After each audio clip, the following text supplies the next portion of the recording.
Salut tout le monde, c'est Benjamin Faucon.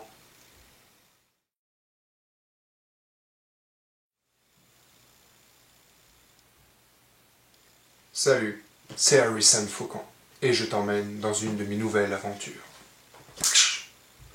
Je sais, tu es déçu, tu t'attendais à voir le Dr. Jones, mais ne le sois pas tant, car je te réserve une belle surprise.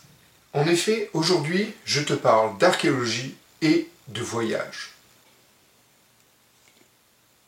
Beaucoup de livres vous permettent donc de voyager, de découvrir de nouvelles contrées, tout en vivant de folles aventures, qui vous rappelleront bien entendu le célèbre docteur en archéologie immortalisé au grand écran. Pour ce faire, aujourd'hui, je vous présente une toute nouvelle série, publiée aux éditions ADA, qui est de l'auteur Simon Rousseau. Donc il s'agit du titre de la série, Une enquête d'Oswald Taylor. Donc voici le premier tome, Les pages perdues de Charles, avec en prime encore une fois une magnifique couverture. Et le second volet qui s'intitule Les sacrifiés inconnus. Cette série qui commence au Québec, à Montréal plus précisément, et puis également à Trois-Rivières, va vous amener très rapidement sur le vieux continent et plus précisément au Royaume-Uni, que ce soit en Angleterre puis en Irlande, pour suivre les aventures de nos deux héros.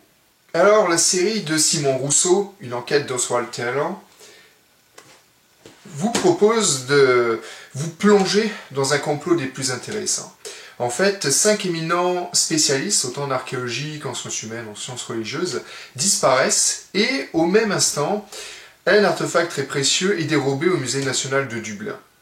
Donc, vous allez être amené à enquêter sur ces deux faits divers et suivre deux personnages principaux. Élémentaire, mon cher Watson. Alors oui, je me permets un petit clin d'œil à l'œuvre de Sir Arthur Conan Doyle, tout simplement parce que en lisant la série de Simon Rousseau, vous allez voir quelques similitudes au sujet de la relation qui unit nos deux personnages principaux.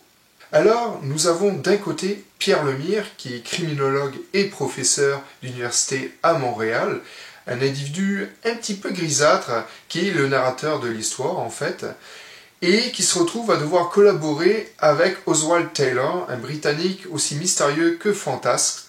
Et vous allez voir que la relation qui les unit est vraiment similaire avec celle qui unit le Dr. Watson avec Sherlock Holmes.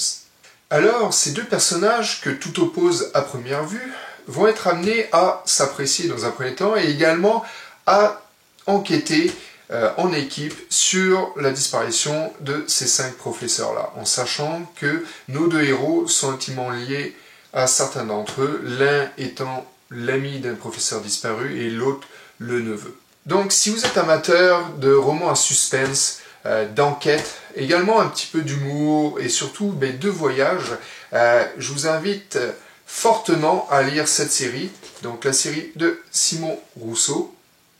Donc voici le premier tome et le second, qui sont en fait plus deux aventures différentes dans lesquelles vous retrouverez nos deux personnages principaux. Alors, je vais me permettre de vous lire 2 extraits du premier tome, Les pages perdues de Charles, que revoici, qui vont donner une bonne idée sur l'histoire et puis sur le lien qui se tisse entre nos deux personnages principaux. Premier signe. Il a pris son cellulaire de la droite afin de répondre à ses complices. Deuxième signe, il a ouvert les portes du musée à l'aide de son index droit.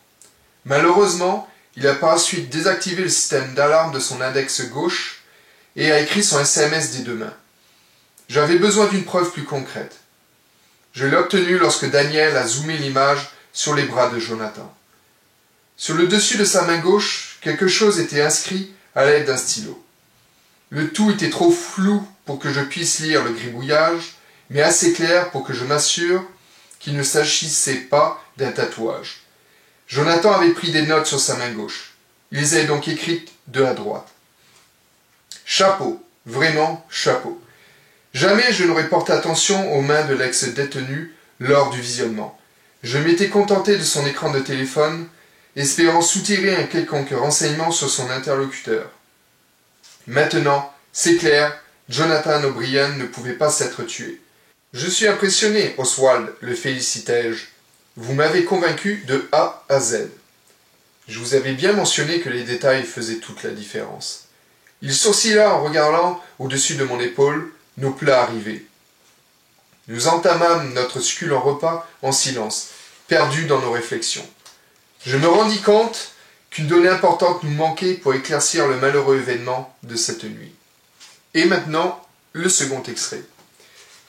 Il me fit languir le temps qu'il sorte sa pipe de son veston et qu'il l'allume après y avoir entassé une quantité raisonnable de tabac. Je l'ai fermement attendu au domicile officiel de Matthew Wilson, situé non loin d'ici. Et avant même qu'il se rende compte de ma présence, je l'ai assommé d'un coup de batte de baseball et l'ai ligoté sur une chaise avant qu'il reprenne connaissance. L'indifférence avec laquelle il venait de me décrire ces événements m'avait perturbé. Comme si le fait de fracasser le crâne de quelqu'un et le garder prisonnier par la suite faisait partie de son quotidien. Tout en laissant sa pipe accrochée à son bec, Oswald poursuivit. Il ignorait totalement que nous étions au courant de sa venue grâce à ses SMS. J'en ai donc profité. Je lui ai fait croire que celui qui l'avait fait voyager jusqu'ici l'avait trahi, qu'il m'avait prévenu du complot. J'ai tout fait pour que mon histoire sonne le plus crédible possible. Il m'a cru.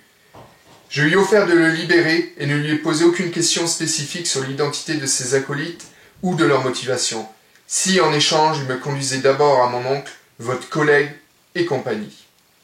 Alors une autre particularité de cette série, c'est de mêler des éléments historiques à des éléments de fiction, le tout pour vous apporter une lecture des plus divertissantes. Donc vous en ressortez avec le sentiment d'avoir été instruit, d'avoir voyagé, tout en embarquant dans un complot des plus palpitants. Donc pour conclure, une excellente série donc, de Simon Rousseau, avec deux aventures qui sont déjà parues aux éditions ADA, pour tous les amateurs d'archéologie, d'histoire et de romans en suspense. Et je me permets une petite parenthèse pour ceux qui me connaissent en tant qu'écrivain, et notamment grâce à ma première série publiée aux éditions ADA, qui était La théorie des géants. Donc, voici le premier tome, le second, et enfin le troisième volet. Donc des romans d'archéologie, de suspense, qui avaient fait un petit peu ma marque de commerce, je dirais, en apportant des éléments historiques dans l'histoire, le tout pour doter le côté action Hollywood popcorn, comme je me plais à dire, avec des éléments historiques qui permettent au lecteur de voyager et d'apprendre des choses.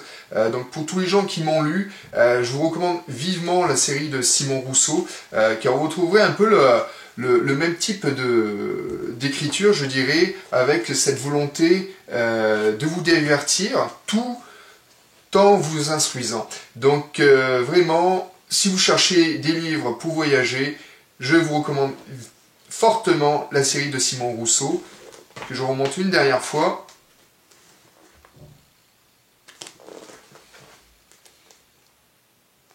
Et également la mienne, La théorie des géants. Donc j'espère que ça vous aura plu et que ça leur donné le goût de voyager grâce à la lecture. Quant à moi, Harrison Faucon, je retourne lire des hiéroglyphes. Sacré pharaon.